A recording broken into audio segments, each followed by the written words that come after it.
देश के अलग अलग हिस्सों में कोरोना के मामले तेजी से बढ़ रहे हैं और ऐसे में बढ़ते मामलों को देखते हुए दिल्ली सरकार पूरी तरह सतर्क हो गई है। दिल्ली में जिस तरह से सक्रिय मरीजों की संख्या बढ़ रही है, सरकार ने होम आइसोलेशन वाले मरीजों पर निगरानी बढ़ाने के निर्देश दे दिए हैं। दरअसल दिल्ली में कोरोना के आंकड़े डराने वाले आ रहे हैं। बीते दिन दिल्ली में 536 केस दर्ज किए गए, जिसको देखते हुए सरकार को डर है कि कहीं होम आइसोलेशन वाले मरीज संक्रमण बढ़ाने की वजह न बन जाए। अब स्वास्थ्य विभाग ने सभी जिला प्रशासन को अपने इलाके में सर्विलांस टीम को फिर से सक्रिय करके होम आइसोलेशन वाले कोरोना मरीजों की निगरानी बढ़ाने को कहा है। तो आइए आपको बताते हैं कैसे रखी जाएगी होम आइसोलेशन में रह रहे मरीजों की निगरानी। मोबाइल लोकेशन से रखी जाएगी नजर।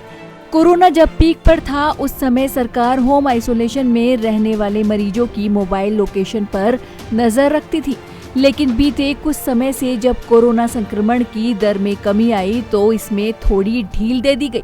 लेकिन अब फिर से मोबाइल के जरिए सर्विलांस बढ़ाया जाएगा और जिला स्तर पर जांच की जाएगी कि मरीज घर पर मौजूद है या फिर नहीं। बनाए जा रहे हैं माइक्रो कंटेनमेंट जोन। संक्रमण दर पर लगाम लगाने के लिए स्वास्थ्य विभाग फिर से माइक्रो कंटेनमेंट जोन बढ़ा रहा है। जिस इलाके में कम से कम 2 मरीज भी आ रहे हैं, वहां माइक्रो कंटेनमेंट जोन बनाया जा रहा है। दिल्ली में बीते 5 दिनों में ही कंटेनमेंट जोन की संख्या 488 से बढ़कर 580 से ज्यादा पहुंच गई है।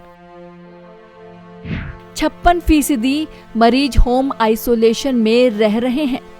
दिल्ली में इस वक्त कुल 2488 कोरोना के सक्रिय मरीज हैं। इसमें से लगभग 56% यानी 1401 कोविड मरीज होम आइसोलेशन में रहकर इलाज करा रहे हैं।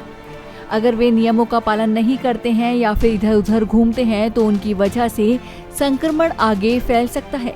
इसीलिए सरकार ने उन पर निगरानी बढ़ाने का निर्देश दिया है।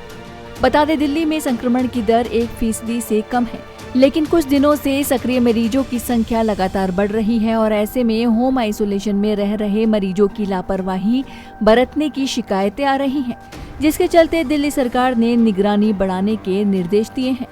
नवोदय टाइम्स के लिए करुण ठाकुर की रिपोर्ट, दिल्ली।